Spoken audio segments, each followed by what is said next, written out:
I didn't think that there would come a time that I would show my bra on the internet to take 1 hour 15 minutes minimum to do my hair. So what creators have get whitelisted in the sense we can send as many returns as we need. Staying confident is my most practiced self. Yes, my style has changed and I think only for the better. So the other day I put up a story asking you guys to ask me your questions because while my Instagram fam knows me a little bit, my YouTube fam not so much. I thought what better way than to like kickstart a get to know me by answering your question. How long does it take for you to do your hair? You have so much of it. That's such a valid question. So when I started my whole Dyson journey, it took me a long time. I used to take 1 hour 15 minutes minimum to do my hair, but now I take like 20 to 25 minutes max because I've just like shortened my routine and I don't need to do so many things, and I do that almost after every wash. I'm guilty of it, but I'm like just addicted. I can't help it. I hope one day I can just stop. I need to ask you about your gorgeous hair. What do you do when your natural hair starts growing back? Do you go for smoothing touch-up, and have you faced any hair fall or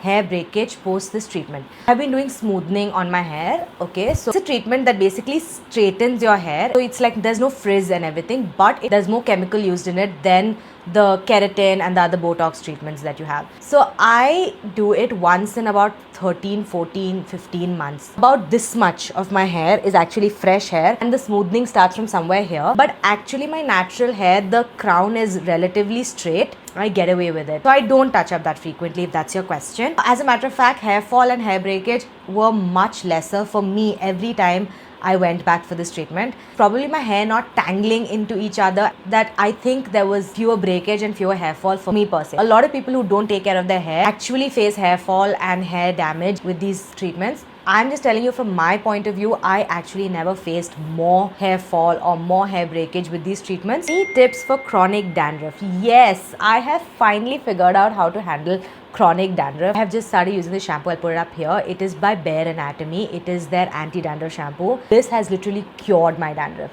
In the first and second wash, I didn't see much difference, but from the third wash onwards, my scalp is squeaky clean. I have no dandruff. I have no flaking, no itching, nothing whatsoever. It's like I never had dandruff in the first place. That is a must-have product if you have dandruff. And the second thing I'm going to tell you is stop oiling your scalp if you have dandruff. Dandruff feeds on the oil on your scalp, and if you oil it, it has the perfect environment to grow and flourish. So I still oil my hair. I just oil the ends and lengths of my hair, and I leave my scalp out of this whole oiling thing. I'm telling you, in the long run, your dandruff is just going to be better. The third thing that you need to do is do a blood work. Sometimes the dandruff is due to a deficiency, and once you supplement that deficiency, it's gone. How do you have so many clothes? Do you actually buy them or are they sourced? Okay. So since it's my job, I need to keep showing you new clothes, but I'm also a very conscious shopper. I'm not going to buy everything just for content. A lot of fashion creators do is it's like a program with Myntra and Wishlink. This is called whitelisting, by the way. Basically, you can purchase clothes from Myntra on your own, how you would normally purchase clothes. You can create content with it and you can send it back. They're not going to blacklist you. So what creators have get whitelisted in the sense we can send as many returns as we need because they know that we're taking the clothes to shoot content and the content brings them money. So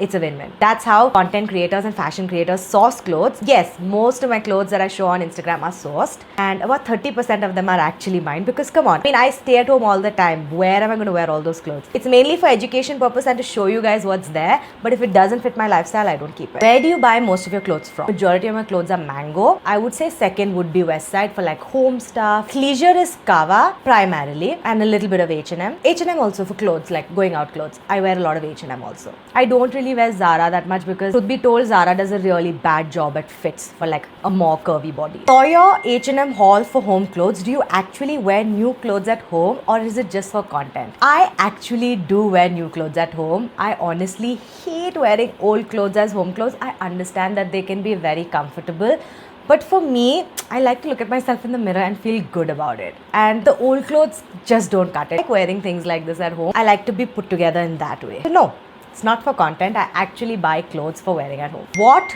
bra do you wear under all your tops? I get that a lot. I show a lot of like off-shoulder tops, halter tops, and all of you keep asking me what bra I wear. I need to make a reel on that. I haven't yet done that, but let me show you. I didn't think that there would come a time that I would show my bra on the internet, but I think we need to answer that question once and for all.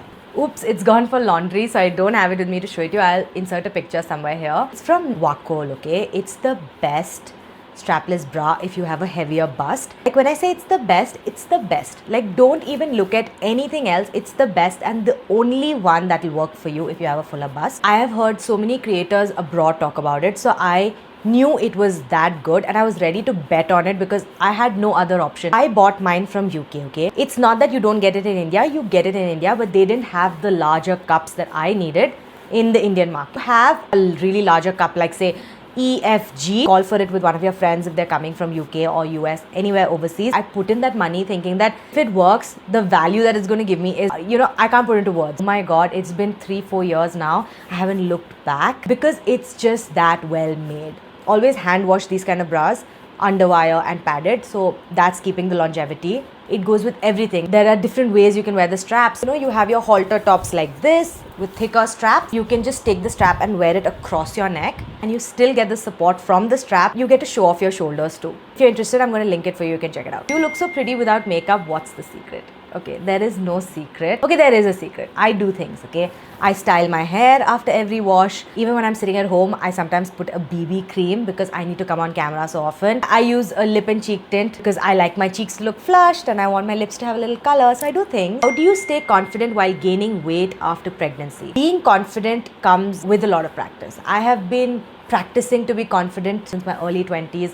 And there are things that you do that kind of give you feedback for your confidence. So like if you're good at your work, if you are appreciated at office, if you are good in school, you're good in college. And I had a lot of those in my early 20s. And I think that's what made it much more easier for me to be confident. I know you shouldn't be dependent on the external validation for your confidence. I'm going to be very real. That's how I got started. I always knew I carried value. You know your value is not based on your physical appearance. You know your value is based on how you make other people feel around you. The value that you bring to the table as a friend. That doesn't change whatever body I am in. So when I was pregnant, I gained a lot of weight. Like I gained 20 kilos, but I knew my body was making a baby and I gave myself grace and I have enough time to get back to who I want to be post baby. I think it's just important to detach your value from the way you look. Has your style changed after becoming a mom? Obviously, I used to dress like a young girl earlier. It's not that I can't.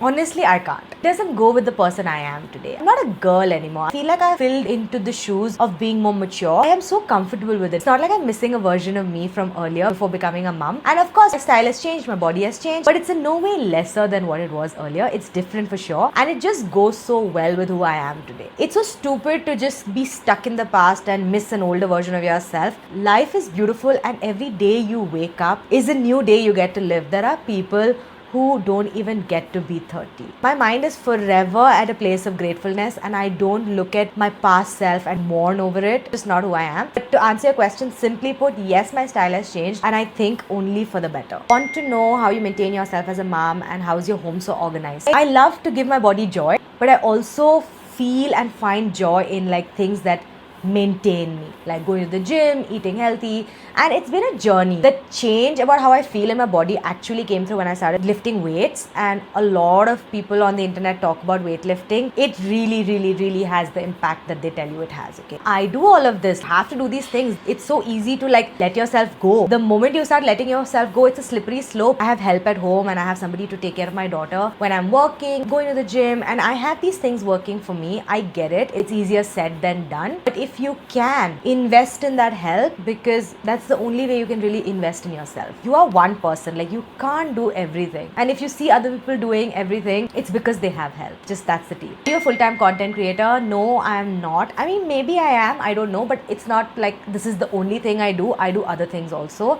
I actually have my own digital marketing agency, which I have since 2017. So that was my bread and butter before I became a content creator. Of course, I'm also a stylist, but that's freelance. And then I'm also an artist. I sell my art online. I'm a little hush-hush about it. I don't talk about it too much because I have actually faced people steal my art, create their own companies. I had to take them to court. So I just kind of don't promote myself. The people who want to buy it just find me and they buy from me. I have a lot of things that I do. So I can't say if I'm a full-time content creator because I'm a lot of things. You seem very disciplined. I can only dream to have that in my life.